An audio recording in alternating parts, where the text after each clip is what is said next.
깨워진 거야. 매번 아닌 척을 해도 괜찮지 않잖아. 여전히 난 더 괴로워진 거야. 내가 왜 이런 감정들을 어색해 하는 건지 모르겠는 건 늘 똑같은데 그렇지도 않잖아.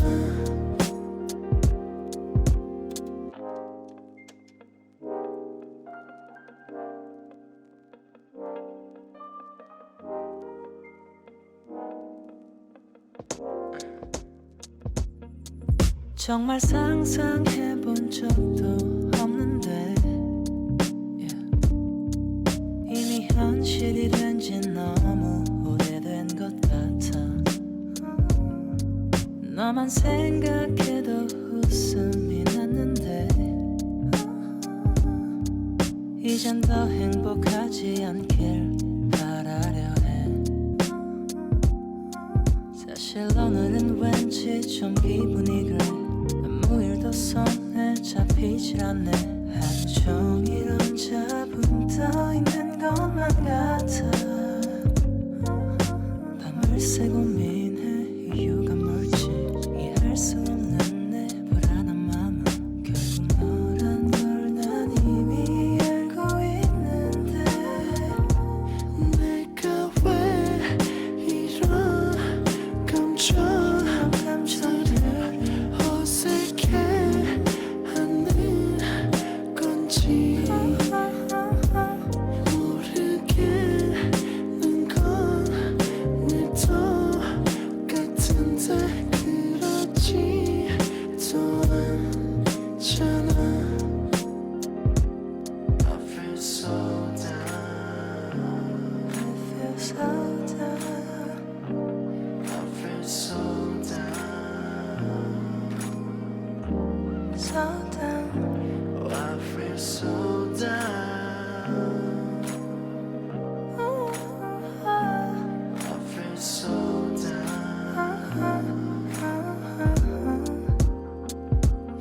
내가 왜 이런 감정들을 어색해 하는 건지 모르겠는 건 늘 똑같은데 그렇지도 않잖아.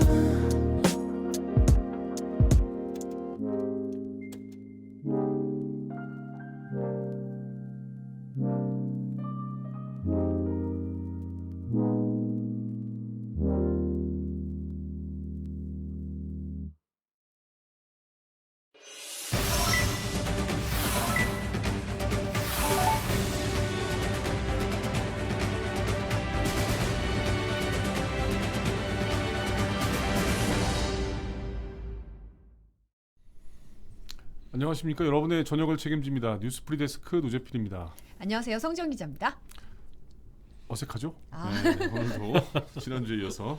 근데 지금 궁금한 게 있는데 어제 이선영 아나운서 나올 때는 오프닝 시작을 성정 기자가 하시더니 왜 제가 나올 때 저보고 하라고 이렇게 대본에 이렇게 써주셨어요? 그러게요. 가뜩이나 텐션이 좀 약한데 아무튼 뭐 네. 또 이렇게 또 오늘 뵙습니다. 아까 5시 넘어서 많은 분들이 놀라셨을 것 같은데 그 알람 맞아요. 긴급 재난 문자가 깜짝 왔잖아요. 놀랐어요. 네. 네. 제주 서귀포 서남쪽 41km 해역에서 규모 4.9 지진이 발생했는데 이게 한반도에서 발생한 지진 중에 11번째로 큰 거라고 그래요.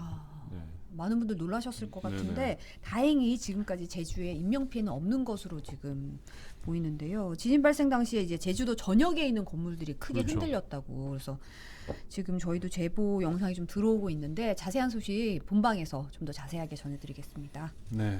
네.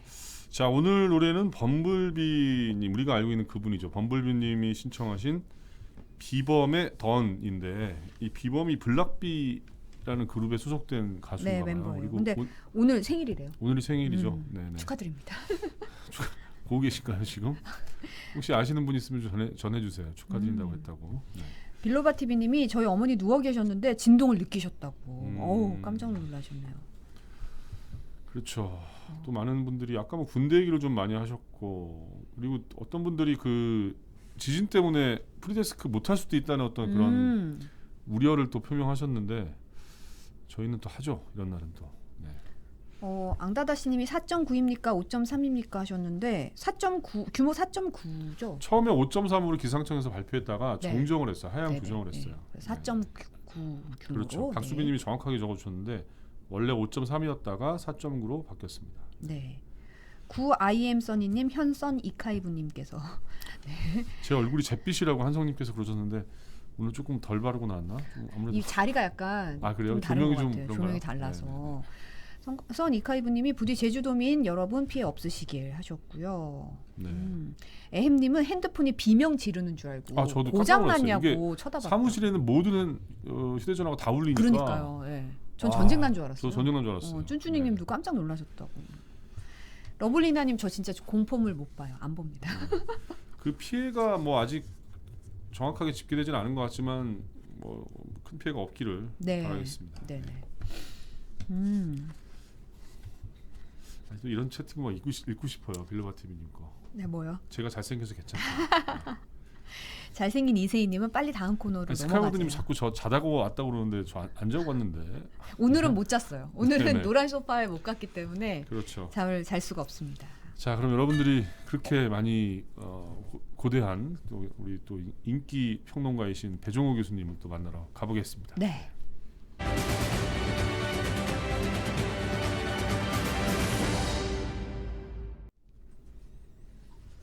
안녕하십니까. 안녕하십니까. 네.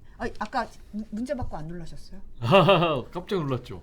처음이었거든요. 그런 안전 문자. 빵 소리 나면서 그냥. 네네. 이번에 그래서 소리를 봤죠. 확 키운 것 같아요. 그렇죠. 뭔가 지난번에. 좀 더 많이 좀 깜짝 놀라긴 했는데. 네. 저는 네. 어떤 분이 제주에서 진동을 느끼자마자 진짜 금방 문자가 와서 더 놀랐다고. 진동 느끼고 있는데 문자까지 바로 오니까 뭔가 그렇게 타이밍이 무서웠을 것 같아요. 네. 진짜. 근데 뭐 다행히 이제 제주여가지고 좀 안심했죠. 제주 분들한테 죄송한데. 네네네. 이사나님이 주말에 제주 가셔야 되는데 걱정이시라고 하셨고 고상우님은 소리 크게 난 거는 잘한 거라고. 맞아요, 하셨어요. 맞아요. 박수 쳐줘야 됩니다. 네. 그 저기 뭐야 시작을 하시죠? 네. 어서 오십시오. 성우 목소리다운 배종호 교수님 반갑습니다 그렇죠. 하셨고. 네. 반갑습니다. 그러게요. 네. 오늘로 대선이 85일 남았어요. 제가 그렇습니다. 해보니까 정확하게. 네. 이제 뭐 시간은 째깍째깍 잘 가고 정말 있습니다. 째깍째깍 가고 있는데 그렇죠. 오늘도 대선 소식 잘 전해주실 텐데. 네, 오늘 이제 뭐 더 재밌는 소식으로 전달하겠습니다. 오늘 뭐 좀 많은 일이 있었죠. 사실은. 그러니까요. 네네네. 네. 차차 좀 얘기를 해보기로 하고 일단은 이재명 후보의 동진 정책, 동진, 네, 윤석열 후보의 서진 정책 얘기가 네. 나오는데 동진. 동쪽으로 갑시다. 네, 동쪽으로 진군합시다. 뭐 서진, 서쪽으로 진격합시다. 뭐 이런 거죠. 네. 서로 이제 승리의 땅으로 가자는 건데요. 이게 무슨 얘기냐? 지금 이제 민주당의 이재명 후보 같은 경우는 이제 동쪽으로 가자는 거 아니겠습니까? 네네. 그렇죠. 민주당의 텃바다면 호남 아니에요? 네. 호남이 이제 서쪽에 있잖아요. 근데 이제 상대적으로 영남이 굉장히 좀 취약 지역이니까 영남 동쪽으로 좀 가자. 근데 이제 이 동진 정책이요.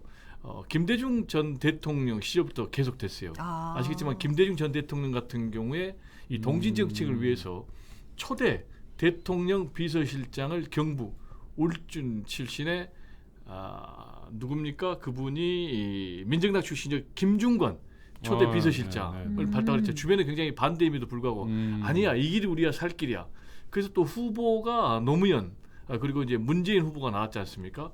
이것도 뭐 일종의 민주당 입장에서 보면은 동진 정책이라고 봐야 돼요. 네네. 이게 이제 계속 동진 정책이 나오면서 급기야 문재인 정부 시절에 지난번 6.15 지방선거 때 6.13 지방선거 때 PK 부산, 울산, 경남 세 군데를 완전히 석권을 했거든요. 이건 처음 있는 일이거든요. 네. 그렇죠. 그런데 여전히 TK는 아직도 상당히 취약해요.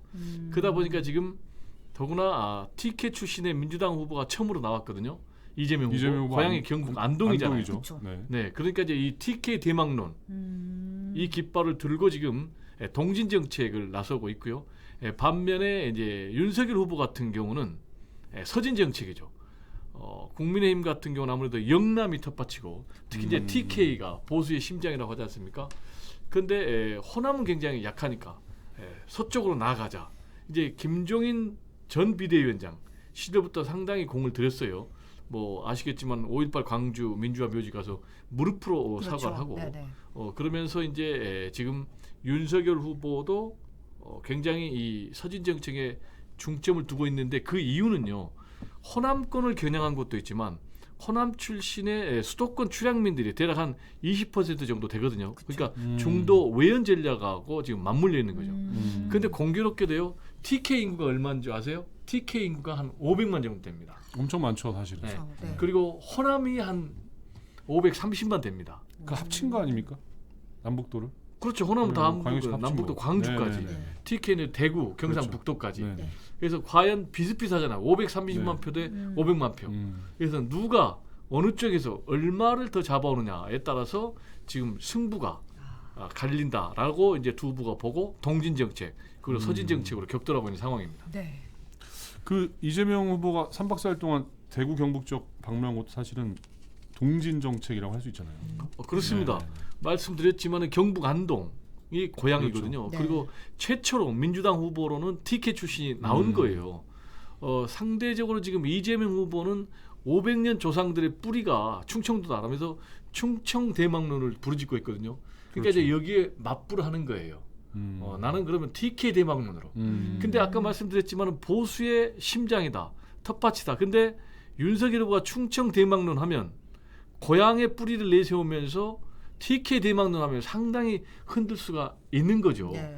그래서 여기에 혼자만 또 간 게 아니고 지금 이재명 후보의 부인까지 지금 함께 지금 나섰단 말이에요. 그렇죠. 그러면서 제일 먼저의 일정이 뭐냐면은 표암제라고 경주 이씨 출신입니다.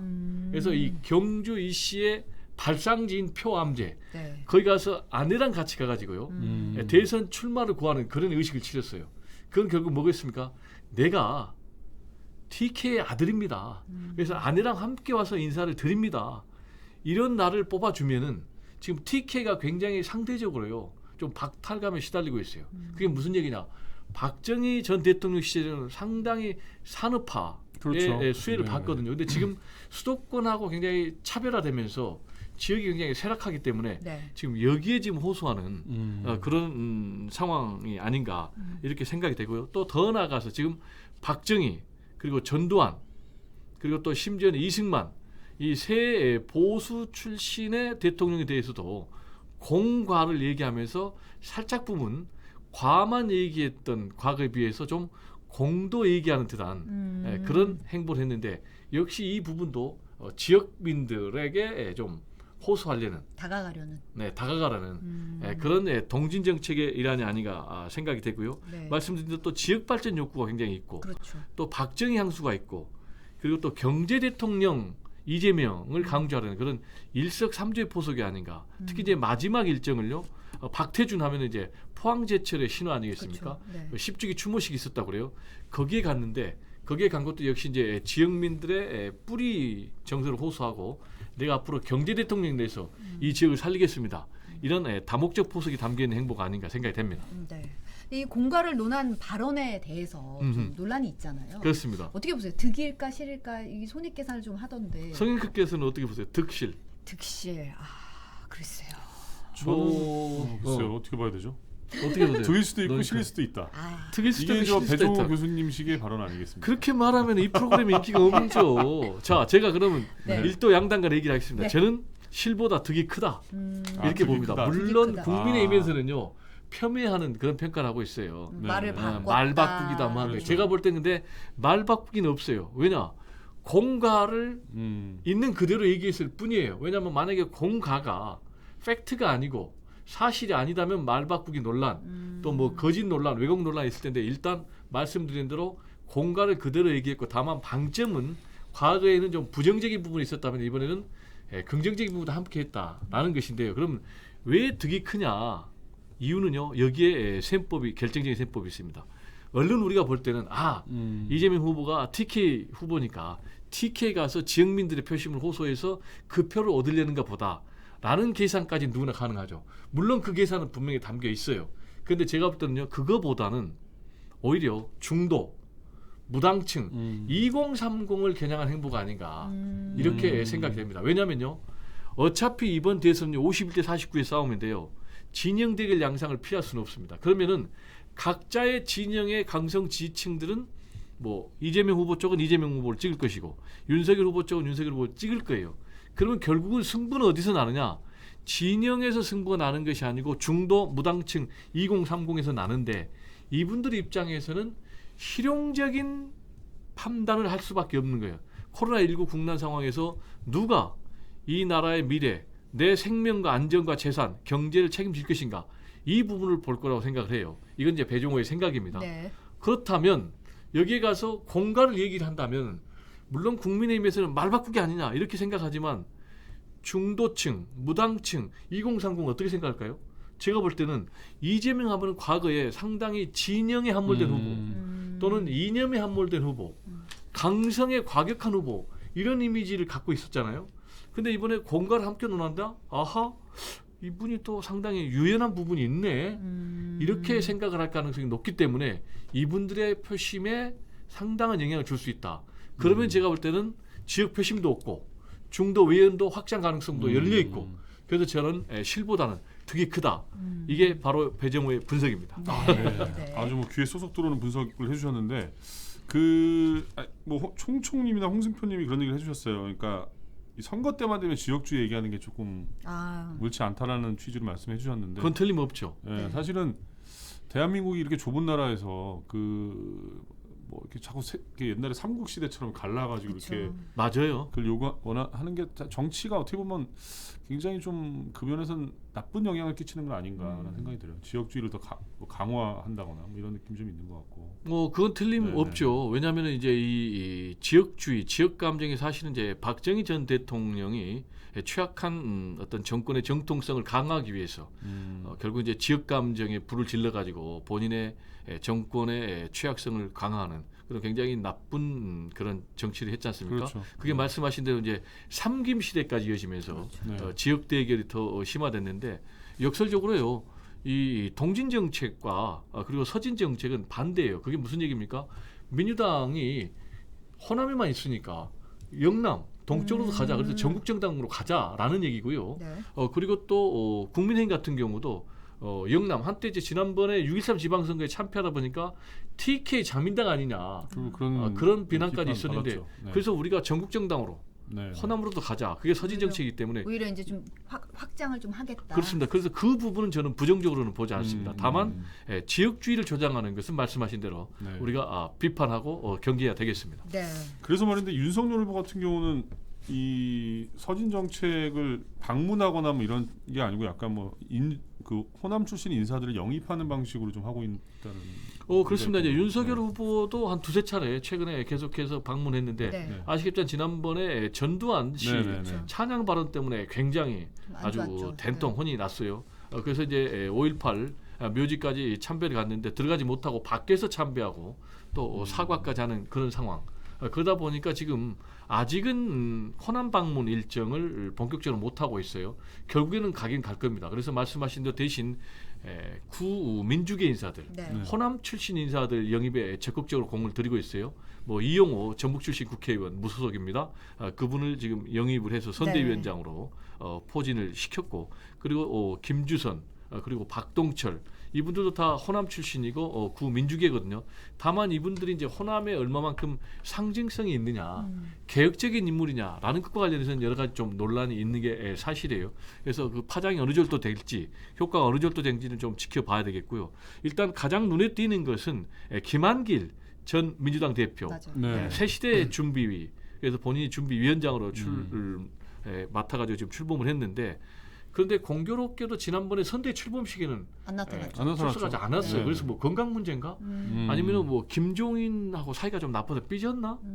상당히 좀 의문인데 그건 저도 모르겠어요. 본인한테 확인을 못했기 때문에. 다만 본인은 지금 새시대 준비위원회는 선대 직속 기구가 아니고 별도 기구다라고 해명을 하고 있지만 아무래도 제가 볼 때는 이분 같은 경우도 굉장히 다른 사람들의 존재를 좀 인정하라고 내가 최고야라는 이제 그런 자부심이 강하기 때문에 제가 볼 때는 선대 출범식에는 참석하지 않는 것 같고 지금 이분이 앞으로 반무 빅텐트를 만들어서 구민주계 그리고 또는 뭐 중도 개혁지향적인 사람들까지 포용을 해서 앞으로 반문 빅텐트를 만들겠다라는 그런 이제 야심찬 계획인데 얼마만큼 효과를 거둘지는 좀 완성이 되면은 좀 봐야 되겠습니다. 네.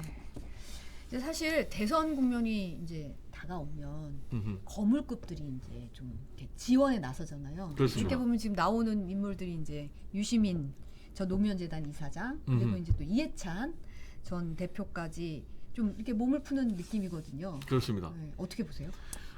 대단히 중요한 인물이죠. 특히 이제 친노 친문 진보 진영에서는 이해찬 그리고 유시민 두 분 같은 경우는 굉장히 중요한 상징성 그리고 실질적인 영향력이 있는 그런 사람인데요. 이분들이 지금 공개적으로 사실상 공중전에 뛰어들었어요. 네. 특히 이제 그렇죠. 재밌는 게 네. 유시민 전 노무현재단 이사장 같은 경우는 정치 비평 안 하겠다. 안 하겠다고 그렇죠. 했었죠. 라면서 네. 1년 반에 떠났어요. 네. 네. 근데 다시 등판했거든요. 그럼 왜 등판했겠습니까? 야, 이게 굉장히 초박빙으로 그렇죠. 접전으로 가는데 가니까. 이런 상황에서 내가 그냥 반감만 하면 정권 재창출이 어렵겠다. 따라서 이재명 후보를 적극 지원해야 되겠다라는 것 아니겠습니까? 이건 이제 배종호의 생각입니다. 그리고 또 이해찬 네. 전 대표 그렇죠. 같은 경우 지금 뭐 국민의힘에서 뭐 상황 아니냐 라면서 상황론으로 공격하는데도 지금 전면에 뛰어들었어요. 이런 비난이 있기 때문에 지난번에 외곽에서만 있었거든요. 근데 이분 같은 경우도 지금 뛰어들어 가지고 구체적으로 유시민 전 이사장이 주장한 세 가지 이론 중에 하나 발전 도상인이다라는 얘기했어요. 발전 도상인. 이거 뭔 말인가 들어봤습니까? 했어요 그게. 네, 이게 무슨 네네. 얘기냐면은 유시민 발전 도상인. 작가 출신 중에 상상력이 네네네. 풍부하고 뭐 네. 독서량도 많고 그렇죠. 논리도 뛰어난데 세 가지로 이재명 후보를 정리했어요. 하나, 생존자. 생존자. 왜 생존자라고 했을까요? 생존자. 그동안에 어떤 수많은 악재를 다 뚫고 대선 후보까지 그렇죠. 올라왔다. 이건 뭐- 극복하고 살아남았어요. 그렇죠. 일단 하전민의 아들로 태어나서 네네네. 중고등학교 안 가고 소년공원 나왔고 온갖 정치적인 탄압을 다 뚫고 살아남았다. 그래서 이번 대선에서 살아남을 것이다. 라는 좀 메시지를 던지기 위한 것이 아닌가 생각이 되고요. 두 번째, 과제 중심형이다. 과제 중심형. 이게 그렇죠. 무슨 말이냐? 여태껏 역대 민주당의 후보들은 다 가치 내지는 이념 지향적이었다. 그런데 이재명 같은 경우는 굉장히 과제 중심형이다. 즉 이 얘기는 뭐냐? 현재 당면한 문제에 집중하지 이념이나 가치를 초월한다. 즉 한마디로 얘기하면 실용적인 지도자니까 굉장히 앞으로 이 코로나19 국난에 필요한 인물이다라는 걸 좀 부각시키기 위한 것 같고요. 네. 그리고 아까 말씀드린 대로 발전 도상인. 이게 무슨 얘기냐? 지금 이재명은 계속 발전하고 있다는 거예요. 예를 들면 뭐 노무현 DJ 같은 경우는 완성형 후보였다. 근데 깜짝깜짝 놀랄 정도로 지금 발전하고 있다. 진화한다. 그렇죠. 진화한다. 그래서 대통령만 시켜주면은 더 잘할 것이다. 라는 이제 그런 의미에서 이렇게 되게 메시지 많은 던지는 의미를 겁니다. 담고 있네요. 그러니까요. 네, 그렇습니다. 역시. 근데 국민의힘에서는 사실 이제 두 분, 유시민, 이해찬 두 분 중에 누가 더 도움이 될까라고 뭐 둘 다 뭐 민주당 입장에서는 큰 도움이 될 거라고 보겠죠, 사실은. 그리고 근데 국민의힘에서는 또 평가 절하를 하고 있어요. 이나땡이라고 그래갖고 네네. 이해찬이 나오면 땡큐다 뭐 이런 얘기를 하고 있는데 이거는 왜 이런 말이 나온 거라고 보십니까? 일단 뭐 이나땡이라고 얘기하죠. 이해찬 나오면은 땡큐다. 그 얘기는 아까 말씀드린 상황론. 즉 이해찬 하면은 친노 친문의 좌장. 그래서 그렇죠. 그 이미지가 강하죠. 친노의 네. 폐쇄적인 이미지가 있다. 이거는 네. 사실이에요. 근데 이 이미지가 굉장히 강화되니까 이재명 후보의 마이너스 것이다. 라는 거는 이제 국민의힘 측의 희망사항이 아닌가 이렇게 생각이 되는데 사실 여기서 여기 김종인 위원장 때문에 상황론이 이미 그렇죠. 나온 상황이니까. 그렇죠. 그들에 가려서 사실 윤석열 후보의 존재감이 조금 약한 상황이잖아요. 지금 저 국민의힘 같은 경우. 그렇죠. 그런데요. 네네. 여기서 이재명의 어떤 출신을 좀 봐야 돼요.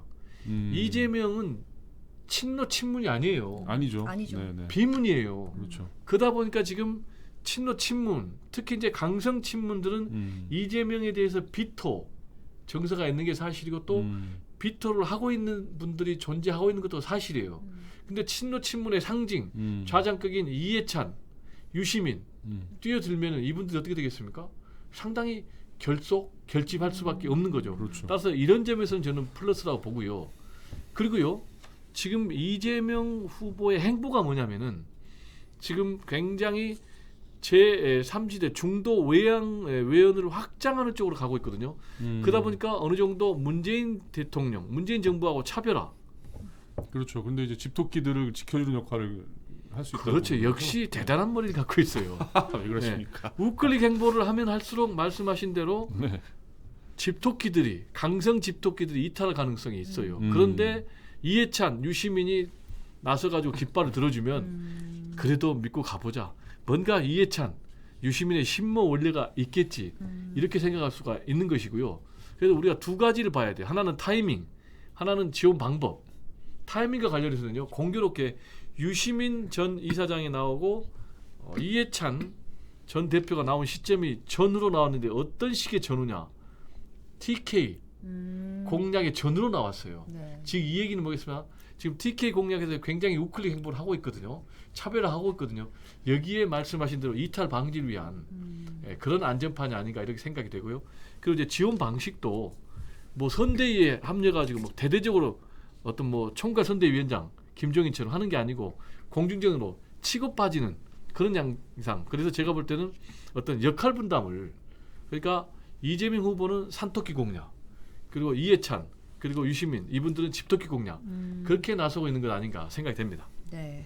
이번에는 후보 배우자 얘기 잠깐 해볼까 싶은데요. 사실 오늘 그 윤석열 후보의 부인인 김건희 씨가 언제 공개 등판할까 이 얘기가 계속 오갔는데 오늘 네. 잠깐 노출이 있긴 했어요. 그 네네. 인터넷 매체가 공개 일정 언제부터냐 했더니 얼굴을 황급히 가린 채, 얼굴은 결국 나오지 않았죠. 사실은 좀 자리를 피했는데 그 모습도 많은 분들이 지금 얘기를 하고 계시고. 아, 그 영상이 좀 저는 사실은 굉장히 놀랐어요. 그 영상 보고.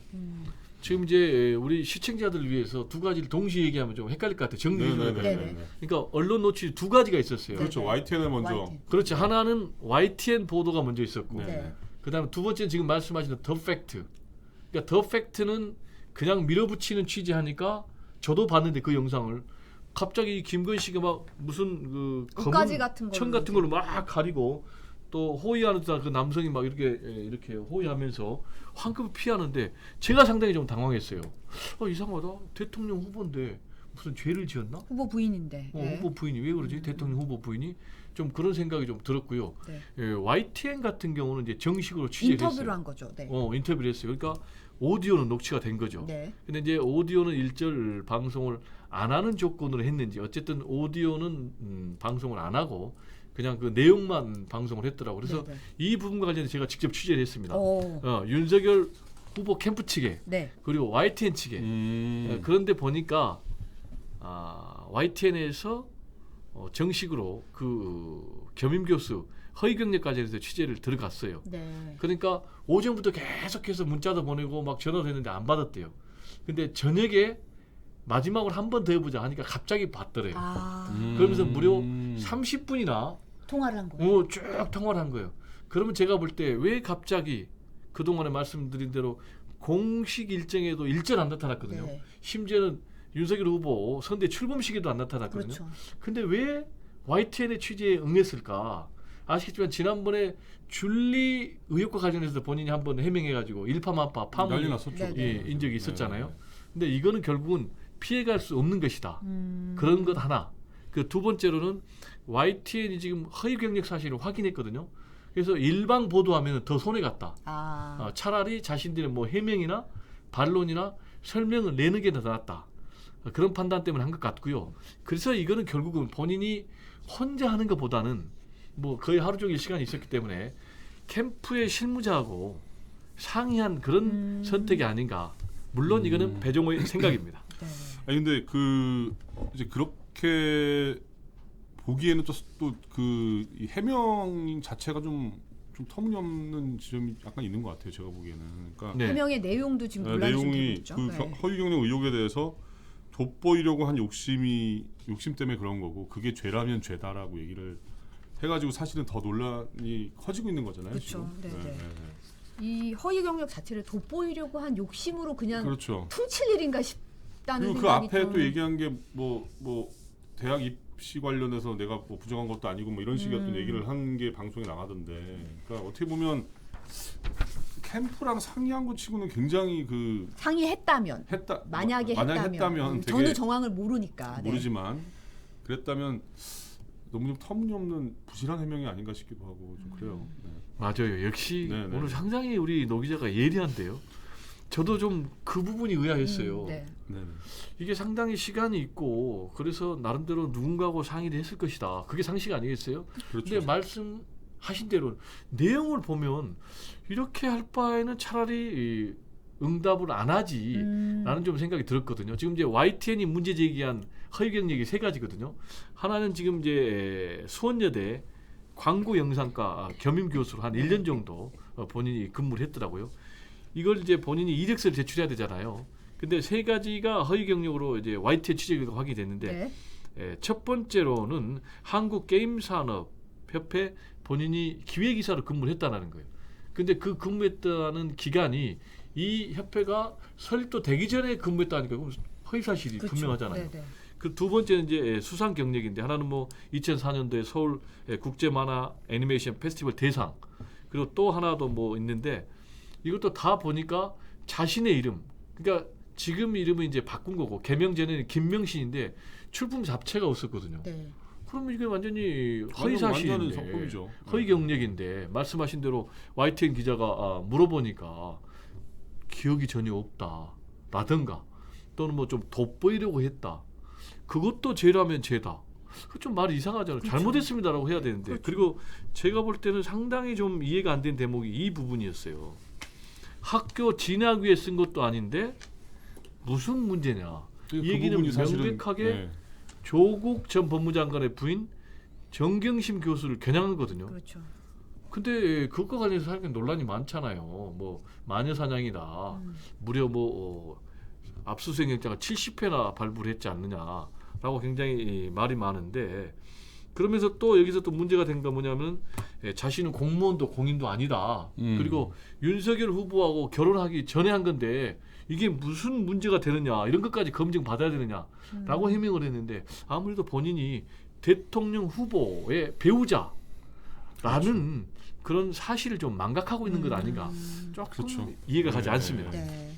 이 김건희 씨의 발언에 대해서 윤석열 후보가 오늘 관훈클럽 토론회가 있었잖아요. 공교롭게도 같은 날 또 이렇게 한 분은 가는 클럽에 토론에 나오시고 한 분은 또 언론에 나오시고 그래갖고 근데 저 이것도 지금 이해가 안 가요. 네네네. 부창 부수인가?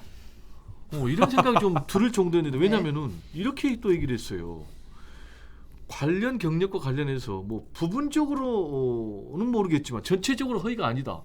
이렇게 얘기를 했어요. 그러니까 부분적으로는 그러니까요. 전체적으로 참 이게 무슨 말인가 싶어요. 그렇죠. 그리고 또 이런 말도 있어요. 수상 경력도 완전히 날조한 것이 아니다. 뭐 무슨 얘기야? 제가 볼 때 뭐 구렁이 담 넘어가듯이 그렇죠. 그냥 넘어가려고 하는 답변이 아닌가. 왜냐면은 경력은 두 가지밖에 없잖아요. 허위면 허위, 사실은 맞아요, 사실, 맞아요. 중간은 없잖아요. 그렇죠.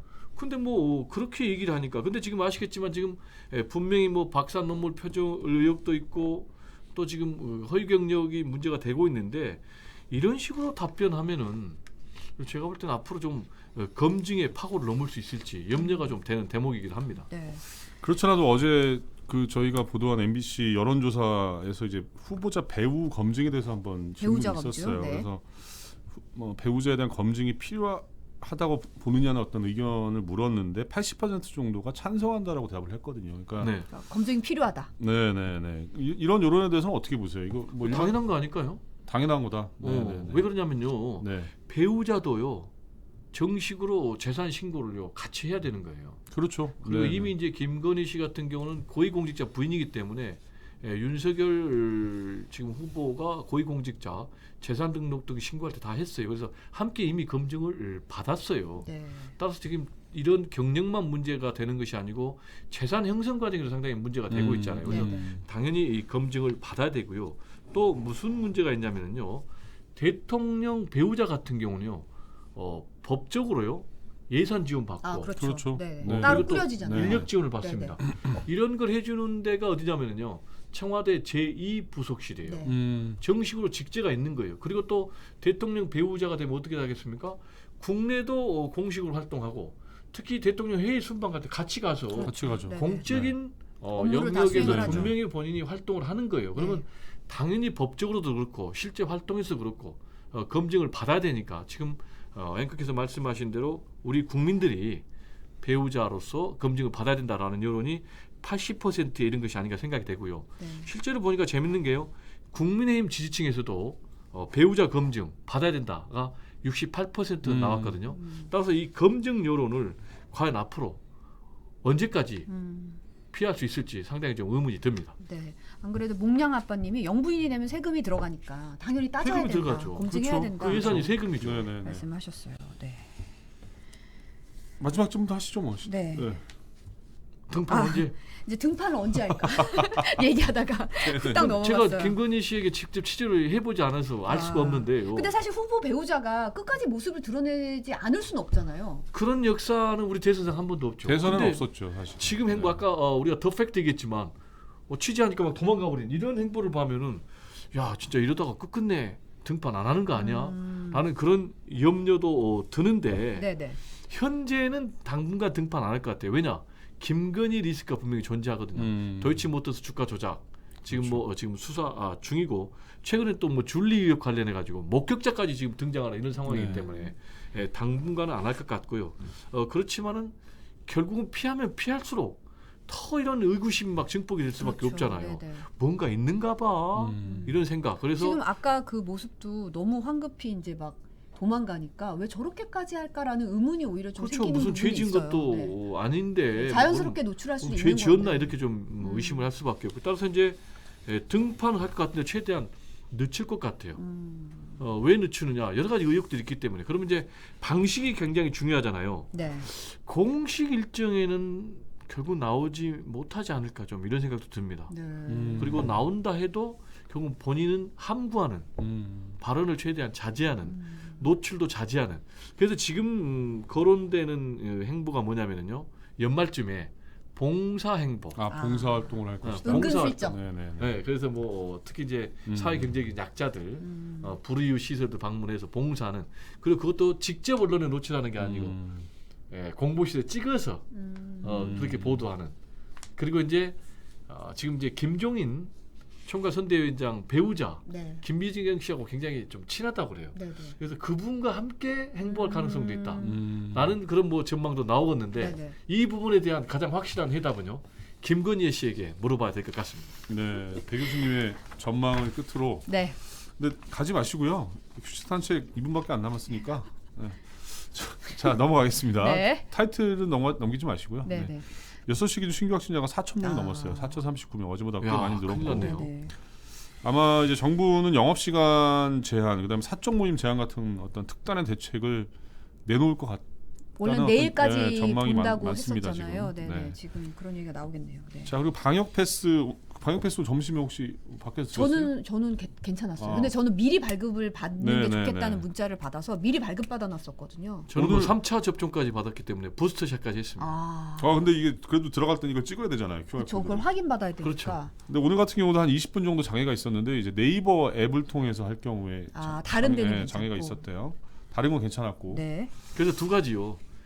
그 유인물로도 좀 받아야죠. 아, 그렇죠. 아, 주민센터 같은 데 그렇죠. 가면 네네네. 발급을 받아주니까. 네.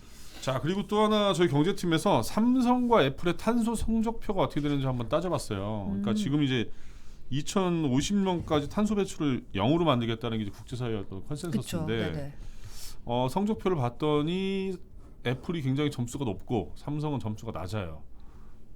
애플은 상당히 많은 공을 들여가지고 이제 뭐 재생에너지 쓴다든가 이렇게 하고 있는데 애플이 삼성을 꼬집는 광고를 만들었다고 그래요. 오. 삼성이 보통 그렇게 하잖아요. 뭐 폴더블 폰 같은 거 만들면 애플 니네 이런 거 못하지 뭐 이렇게 이런 광고를 했는데 애플이 이제 이걸 패러디해가지고 태양광 사진 같은 걸 보여주면서 우리도 따라했으면 니네가 우리 따라했으면 좋을 만한 아이디어가 있어 뭐 이런 식으로 이제 뭐 그런 광고를 냈다고 합니다. 자, 그리고 아까 말씀드린 지진 관련 소식은 본방에서 보시고요. 네. 자, 중국의 스타벅스가 지금 난리가 났는데 음. 그 일부 스타벅스 중국에 있는 매장에서 그 음식을 유통기한이 지난 음식을 원료를 쓰다가 그걸 이제 적발됐군요. 중국 현지 언론이 잠입 취재를 한 거예요. 그래서 중국 당국이 이걸 딱 보더니 아 이거 잘 됐다. 그래가지고 이제 중국에 있는 5,000개 이상의 스타벅스 매장에 대한 위생 점검을 전부 다 하기로 했다고 합니다. 근데 왜 잘 됐다는 거예요? 왜냐하면 이 글로벌 기회에? 기업에 대해서 뭔가 아. 그 길들이기를 해야 되는데 건수가 하나 딱 잡힌 거죠, 중국 입장에서는. 그래서 이제 그런 뉴스가 있고. 네. 자, 9초 남았는데 오늘 배 교수님하고 사실은 퀴즈 산책을 안 하고 계속 쭉 다 가고 싶은데 저도 준비한 게 있어갖고. 그럼요. 네, 한 3분은 써야 되니까. 네. 아 중요한 거죠. 다음 주까지 어떻게 기다려요, 근데 교수님 보고 싶어갖고. 아 네, 저희는 여기까지 하겠습니다. 본방까지 뉴스 시청해 주시길 바라겠습니다. 네. 고맙습니다. 오늘 감사합니다. 네. 감사합니다.